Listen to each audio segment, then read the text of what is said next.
എന്റെ ഫാമിലിക്ക് അവരുടുക്കുന്നതിന്റെ price range ഇതാണ്, അവർക്ക് അതല്ലേ തരാൻ പറ്റുന്നുള്ളൂ. ഇപ്പൊ ഇവരുടുക്കുന്നതിന്റെ തന്നെ സെയിം ഡ്യൂപ്ലിക്കേറ്റ് ഇറക്കി 500 രൂപയ്ക്ക് വേണമെങ്കിൽ വിൽക്കാം, പക്ഷെ അത് ഇവരുടുക്കുന്ന സാധനമായില്ല, ആ ക്വാളിറ്റി ആയില്ല.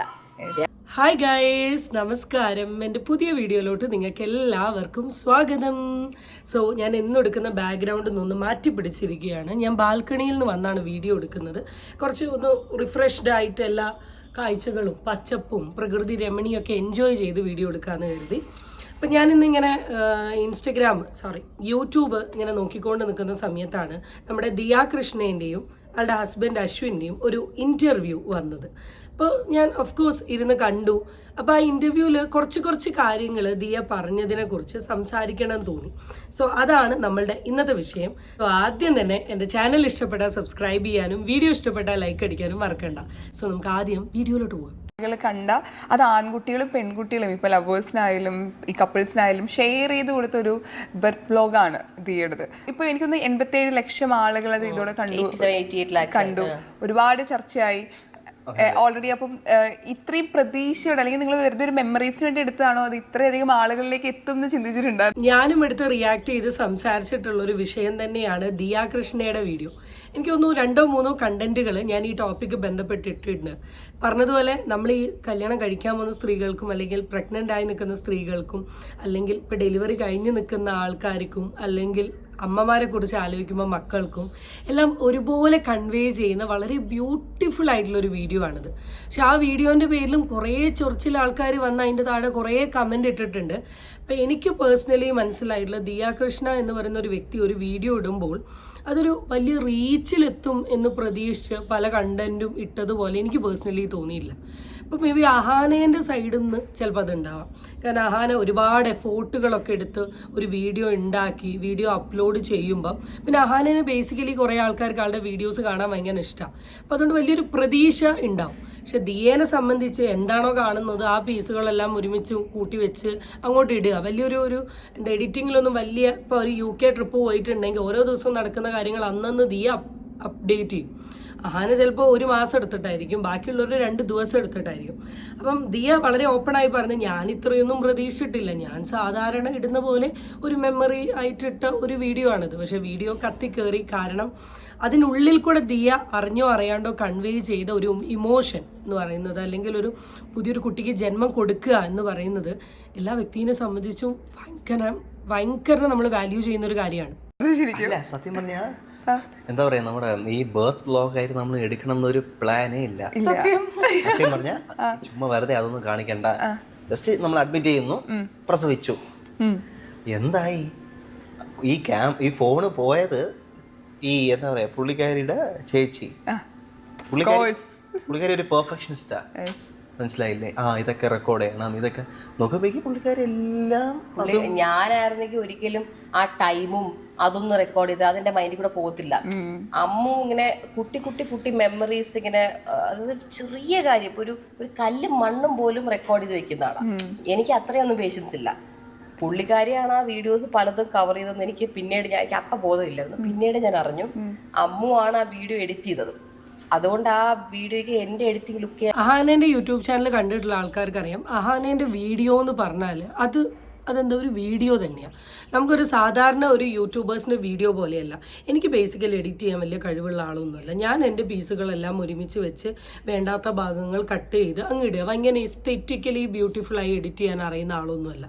എൻ്റെ ഫ്രണ്ട് ഉണ്ട് ശ്രേയ, ഭയങ്കര അടിപൊളിയായിട്ട് പുള്ളിക്കാരെ എഡിറ്റ് ചെയ്യും. എനിക്കിതിനെക്കുറിച്ച് വലിയ നോളജ് ഉള്ള ആളൊന്നുമല്ല.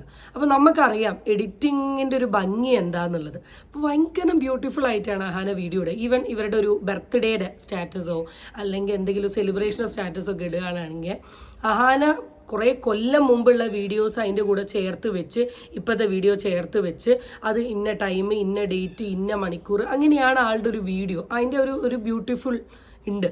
അപ്പം ഈ ഒരു പെർട്ടിക്കുലർ വീഡിയോ എടുക്കാൻ കൊടുത്തത് അഹാനയാണ്. അപ്പോൾ നമ്മൾ ആ ഒരു ഔട്ട്പുട്ട് എന്തായാലും അഹാനേൻ്റെ സൈഡിൽ നിന്ന് കിട്ടും.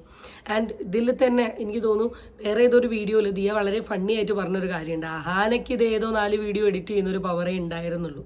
കാരണം പുള്ളിക്കാരിയുടെ ഒരു വീഡിയോ എഡിറ്റിംഗ് വെച്ച് നോക്കുമ്പോൾ ഇത് വളരെ സിമ്പിളായിരുന്നു. പക്ഷേ എന്നെ സംബന്ധിച്ച് ഇതൊരു വലിയ അടിപൊളി സാധനമായിരുന്നു. അത് അത്ര തന്നെയാണ്. കാരണം ഇപ്പോൾ സാധാരണ നമ്മൾ എത്രയോ ആൾക്കാർ അവരുടെ ബർത്ത് വ്ലോഗ് ഇട്ടിട്ടുണ്ട്. ഇപ്പോൾ ആഫ്റ്റർ ദിയാകൃഷ്ണയ്ക്ക് ശേഷം ഫസ്റ്റ് ഇട്ടത് പേളിമണിയാണ്. പിന്നെ അതിന് ശേഷം ദിയാകൃഷ്ണ ഈ വെൽ നോൺ എനിക്ക് അറിയുന്നതാണ് ഞാൻ പറഞ്ഞത്. അതിനുശേഷം എനിക്ക് അതിൻ്റെ പേരറിയില്ല, ഒരു യൂട്യൂബർ കപ്പിൾസ് ഇട്ടിട്ടുണ്ട്. പക്ഷേ അതിനേക്കാൾ കൂടുതൽ ഇതിന് റീച്ച് കിട്ടിയത് ആ ഒരു പെർട്ടിക്കുലർ ഭാഗത്ത് പല ഇമോഷൻസുകൾ എടുത്തുകൊണ്ട് ആ സാധനത്തിനെ കൺവേ ചെയ്തു. വിത്ത് എല്ലാ കാര്യങ്ങളും, എല്ലാ ഇമോഷനും, എല്ലാവരുടെ ഫേസും എല്ലാം കൂടെ വന്നിട്ടുള്ളൊരു സാധനം അവിടെ കാണിക്കാൻ പറ്റിയിട്ടുണ്ട്. പക്ഷെ ശരിക്കും പറഞ്ഞാൽ ഈ വീഡിയോൻ്റെ റീച്ചും അല്ലെങ്കിൽ ഈ വീഡിയോൻ്റെ ഹൈപ്പും എല്ലാത്തിനും 100% ക്രെഡിറ്റ് എന്ന് പറയുന്നത് ഓഫ്കോഴ്സ് അഹാനയ്ക്കാണ്. അത് വളരെ ബ്യൂട്ടിഫുള്ളി അവരുടെ സിസ്റ്റർ വന്ന് പറയുകയും ചെയ്തു. ഇനി ഞാൻ സൈഡിൽ കൂടെ ഒരു ക്ലിപ്പ് കാണിക്കാം. ആരെങ്കിലും ഒക്കെ ചെന്നൈ പോകുമ്പോൾ മറീന ബീച്ചിൽ പുള്ളി ചിലപ്പോൾ ഇപ്പം നിങ്ങൾ ആലോചിക്കും ഈ കൈനോട്ട ചേട്ടൻ്റെ ആവശ്യം എന്തായിരുന്നു എന്ന്. അപ്പോൾ ഈ കൈനോട്ടത്തിൽ എത്ര പേർക്ക് വിശ്വാസമുണ്ട് എന്ന കാര്യം ഒന്ന് പറഞ്ഞ്, എത്ര പേർക്ക് ഇങ്ങനത്തെ കാര്യങ്ങൾ കൈനോട്ടം, ജാതകം ഇതിലൊക്കെ വിശ്വാസമുണ്ട്? അപ്പം ഞാൻ ഇതിൽ ഭയങ്കര വിശ്വാസമുള്ള ഒരു വ്യക്തിയൊന്നുമല്ല. പക്ഷെ എൻ്റെ ലൈഫിൽ എൻ്റെ ജാതകം നോക്കിയിട്ടൊക്കെ പല ആൾക്കാരും പറഞ്ഞിട്ടുള്ള പല കാര്യങ്ങളും എൻ്റെ ലൈഫിൽ എവിടേക്കോ പ്രാക്ടിക്കലായി നടന്നതുപോലെ എനിക്ക് തോന്നിയിട്ടുണ്ട്. അപ്പം അതുപോലൊരു എക്സ്പീരിയൻസ് ദിയ അവിടെ ഷെയർ ചെയ്തു. ഇപ്പം ദിയ നോക്കിയ സമയത്ത് കൈനോട്ടക്കാരൻ ദിയനോട് പറഞ്ഞൊരു കാര്യമുണ്ട്. അപ്പം ആ കാര്യം എന്താണെന്നുള്ളത് നമുക്കൊന്ന് ദിയയുടെ വായെന്ന് തന്നെ കേൾക്കാം. തത്തക്കാരൻ സംസാരിക്കുന്ന ഇപ്പൊ പുറത്ത് എങ്ങനെയോ ആരോ കട്ട് ചെയ്ത് ലൈവ് ആക്കിയിട്ടുണ്ട്. അതിലെ ആ വീഡിയോ പിന്നീടിരുന്ന് കണ്ടപ്പോഴാണ് എനിക്കും തോന്നിയത്. അതിനകത്ത് പുള്ളി പറയുന്നുണ്ട് ഇതാണാണോ പെണ്ണാണോ എന്നുള്ളത് നമ്മൾ ചോദിക്കാൻ. പുള്ളിയെ പറയുന്നുണ്ട് ഇത് പെണ്ണാണോ എന്നൊരു ചോദ്യം ഇല്ല, ഇതാണാണ്, വയറ്റിലുള്ളത് ആണാണ് എന്ന് പറഞ്ഞു. ഐ തിങ്ക് ഞാൻ 4 months pregnant 3 months pregnant കണ്ടായിരുന്നു. പുള്ളി ഉറപ്പിച്ചു പറഞ്ഞത് ബോയ് ആവണമെങ്കിൽ എന്നെ വിളിക്കണം, അടുത്ത് ഗേൾ അല്ല എന്ന് പറഞ്ഞു. ആൻഡ് എൻ്റെ അടുത്ത് ഇങ്ങനെയും പറഞ്ഞു ബേബി ജനിക്കുന്ന ഡേറ്റ് പറഞ്ഞു. അവന് ജൂലൈ ടൈം. പുള്ളിൻ്റെ അടുത്ത് പറഞ്ഞു ജൂൺ സമയം ബേബി ജനിക്കുന്ന ഒരു 1 month മുന്നേ ബേബി വയറ്റിലിരുന്നു കൊണ്ട് തന്നെ എൻ്റെ ലൈഫിലെ എന്നെ ഒരു വലിയ പാഠം പഠിപ്പിക്കും എന്ന് എന്നോട് പറഞ്ഞു. അപ്പം ഞാനിങ്ങനെ ഞാൻ എന്താ വയ്ക്കുന്ന ഒരു മദർഹുഡിലോട്ട് കയറുന്ന വല്ലതും ആയിരിക്കും, ഞാൻ ഛർദ്ദിക്കുന്ന വല്ലതും ആയിരിക്കും പുള്ളി ഉദ്ദേശിച്ചത്. ഇങ്ങനെ മനസ്സിലോട്ട് കൊടുത്തത്. എന്നിട്ട് പുള്ളി വേറൊരു ഡയലോഗ് പറഞ്ഞു, ഇപ്പോൾ എൻ്റെ കയ്യിൽ നിന്ന് പൈസ വെള്ളം ഒഴുകുന്നത് പോലെ ഒഴുകി പൊക്കോണ്ടിരിക്കുകയാണ്, പക്ഷെ താൻ അത് അറിയുന്നില്ല എന്ന് പറഞ്ഞിട്ടുണ്ട്.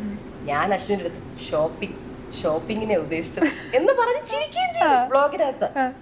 പിന്നീടാണ് കറക്റ്റ് ജൂണിലാണ് ഈ പെണ്ണുങ്ങളുടെ കേസ് തൂക്കുന്നത്. കയ്യിൽ നിന്ന് ദിയാകൃഷ്ണനെ പോലുള്ള ഒരാൾക്ക് ഇങ്ങനൊരു കാര്യം വെറുതെ വന്ന് പറയേണ്ട ആവശ്യമുണ്ടോ? ദിയൻ്റെ വ്ളോഗ് കണ്ടിട്ടുള്ള ആൾക്കാർക്ക് അറിയാം, ചെന്നൈയിൽ പോകുമ്പോൾ ബീച്ചിലിരുന്ന് കൈ നോക്കുന്ന ഒരു വീഡിയോ. അതാണ് ഞാൻ വീണ്ടും ആ വീഡിയോ ഇവിടെ സൈഡിൽ കൊടുക്കാം ഉണ്ടായതാണ്.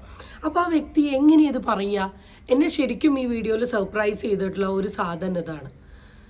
വളരെ വ്യക്തമായിട്ട് പറഞ്ഞു നിങ്ങളുടെ കയ്യിൽ നിന്ന് പൈസ ഒഴുകി പോകുന്നുണ്ട്. അപ്പോൾ ദിയ അങ്ങനെയാണ് ചിന്തിക്കുന്നത്. കാരണം എന്താ, ദിയൻ്റെ ഷോപ്പിംഗ് കണ്ടിട്ടുള്ള ആൾക്കാർക്ക് അറിയാം അങ്ങനെയാണ് ഷോപ്പിങ്ങിന് വേണ്ടി പൈസ ചിലവാക്കുന്ന ഒരാൾ. ഇനി അങ്ങോട്ട് ഈ കുറച്ച് മദർഹുഡ് മെച്യൂരിറ്റി ഒക്കെ വന്നുകൊണ്ട് എന്താവും അറിയില്ല. പക്ഷേ ഇതിന് മുമ്പുള്ള കാര്യമാണ് ഞാൻ പറഞ്ഞത്. ആൻഡ് ബേബി വരുന്നതിൻ്റെ 1 മാസം മുമ്പ് വലിയൊരു ഇതിൽ കൂടെ നിങ്ങൾ കടന്നു പോകും. അതുവഴി ജീവിതത്തിൽ വലിയൊരു പാഠം കിട്ടുന്നു. സത്യമല്ലേ? ആൾക്കാരുടെ ലൈഫിൽ കിട്ടാവുന്ന ഏറ്റവും വലിയ പാഠമാണിത്. ദിയ എന്ന് പറയുന്ന വ്യക്തിനെ ബിഫോർ മാരേജ് അല്ലെങ്കിൽ ഫ്രണ്ട്സായി നടക്കുന്ന ഒരു ലൈക്ക് കല്യാണത്തിന് മുമ്പുള്ള ഒരു ടൈം ശ്രദ്ധിച്ചറിയാം ആളെ ഏറ്റവും കൂടുതൽ പ്രയോറിറ്റി കൊടുത്ത ഫ്രണ്ട്സിനാണ്. അത് കഴിഞ്ഞ് കഴിഞ്ഞാൽ കൂടെ വർക്ക് ചെയ്യുന്ന കോവർക്കേഴ്സിന് അല്ലേ? എന്തെങ്കിലും സംശയം ഉണ്ടോ? കാരണം ഞാൻ എത്രയോ കണ്ടിട്ടുണ്ട്. വീട്ടിൽ നിന്ന് രാവിലെ ഇറങ്ങിപ്പോവും, വീട്ടിൽ നിന്ന് പോകുന്ന സമയത്താണെങ്കിലും വലിയ എക്സ്പ്രഷനൊന്നുമില്ല, ഇങ്ങനെ പോവും. ഫ്രണ്ട്സിൻ്റെ കൂടെ പോയി അടിച്ച് പൊളിച്ച് തകർത്ത് വരും. ജോലി ചെയ്യുന്ന ആൾക്കാരുടെ കൂടെ ആണെങ്കിലും തകർക്കും. വീട്ടിലെത്തിക്കഴിഞ്ഞാൽ പോയി ആളുടെ ലോകത്താണ്. അപ്പം അത്രയ്ക്ക് ഇമ്പോർട്ടൻസ് ഫ്രണ്ട്സിനായിരുന്നു. പക്ഷേ ലൈഫിൽ വലിയൊരു പ്രശ്നം വന്ന സമയത്ത് ദിയ റിയലൈസ് ചെയ്ത കുറേ കാര്യങ്ങളുണ്ട്. നമ്മുടെ കുടുംബം നമ്മളുടെ കൂടെ നിൽക്കുന്നത് പോലെ വേറൊരാൾ നമ്മളുടെ കൂടെ നിൽക്കില്ല. രണ്ടാമത്തെ ഒരു സാധനം എന്താണെന്ന് വെച്ചാൽ നമുക്ക് എന്തെങ്കിലും ഒരു പ്രശ്നം വന്നാൽ അത് ആ വേവ് ലെങ്ത്തിൽ നമ്മളുടെ കൂടെ നിന്ന് സപ്പോർട്ട് ചെയ്യാൻ പറ്റുക നമ്മുടെ ഫാമിലിക്കാണ്. ദിയയ്ക്ക് ഇങ്ങനെ ഒരു പ്രശ്നം വന്നു, എത്ര സുഹൃത്തുക്കൾ വന്നു, കോണ്ടാക്ട് ചെയ്തിട്ടുണ്ടാവാം, നമുക്കതിനെക്കുറിച്ച് അറിയില്ല. എന്നാലും ഫസ്റ്റ് ടു ലാസ്റ്റ് വരെ നിന്നത് കൃഷ്ണകുമാറും ആഹാനിയും സിന്ധുവും ബാക്കി ഷാനി ഹൻസു എന്നൊക്കെ പറയുന്ന ആൾക്കാരാണ്. ഇതാണ് ദിയയ്ക്ക് ലൈഫിൽ കിട്ടിയ വലിയൊരു പാഠം. അതിന് ശേഷമുള്ള ദിയയുടെ ഒരു ലൈഫ് ശ്രദ്ധിച്ചറിയാം. ഫാമിലിനോടുള്ള ഒരു അറ്റാച്ച്മെൻറ്റ്, ഫാമിലിനോടുള്ള ഒരു കെയർ, ഫാമിലിക്ക് കൊടുക്കുന്ന ഒരു ടൈം, സ്പേസ് എല്ലാം നമുക്ക് കാണാൻ പറ്റും. അപ്പം ഇതായിരിക്കും ഉദ്ദേശിച്ചത്. പക്ഷേ ആ മനുഷ്യൻ എങ്ങനെ ഇത് പറയാൻ തോന്നി? ആ മനുഷ്യൻ എവിടുന്ന് ഈ ഒരു തോട്ട് വന്നേ? പേഴ്സണലി എനിക്കറിയില്ല. ആൻഡ് ബൈ ദി എൻഡിൽ ദിയ വേറൊരു കാര്യം പറയുന്നുണ്ട്, വെള്ളം പോലെ പൈസ ഒഴുകി, പക്ഷെ ഞാൻ അറിഞ്ഞില്ല. പുള്ളി പറഞ്ഞ സത്യം, ബേബി വയറ്റിലിരുന്നപ്പോൾ ഞാനൊരു വലിയ പാഠം പഠിച്ചു.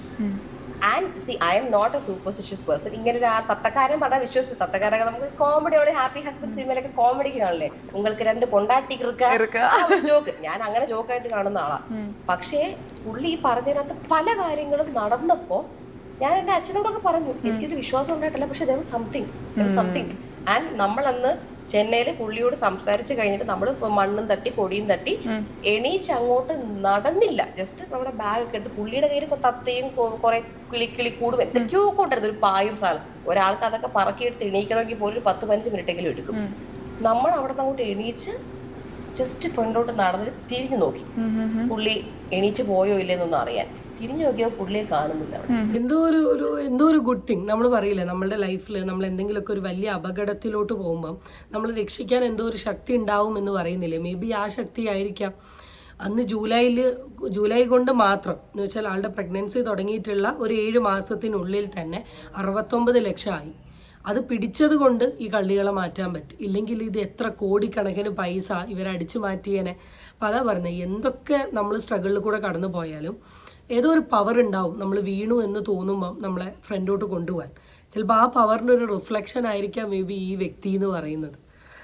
ഈ ഒരു സാധനം എനിക്ക് കാണിക്കണം തോന്നി. പിന്നെ എൻ്റെ വീഡിയോൻ്റെ തുടക്കത്തിൽ സാരി വിഷയത്തെക്കുറിച്ച് ദിയ പറഞ്ഞൊരു സാധനം ഉണ്ട്, അതും കൂടെ കേട്ടിട്ട് നമുക്ക് ഈ വീഡിയോ വേഗം അവസാനിപ്പിക്കാം. എന്റെ ഫാമിലിക്ക് അവരുടുക്കുന്നതിന്റെ പ്രൈസ് റേഞ്ച് ഇതാണ്, അവർക്ക് അതല്ലേ തരാൻ പറ്റുന്നുള്ളൂ. ഇപ്പൊ ഇവരുടുക്കുന്നതിന്റെ തന്നെ സെയിം ഡ്യൂപ്ലിക്കേറ്റ് ഇറക്കി 500 രൂപയ്ക്ക് വേണമെങ്കിൽ വിൽക്കാം, പക്ഷെ അത് ഇവരുടുക്കുന്ന സാധനമായില്ല, ആ ക്വാളിറ്റി ആയില്ല. They are providing you something. If it's costly, they are providing it in the quality that they are wearing.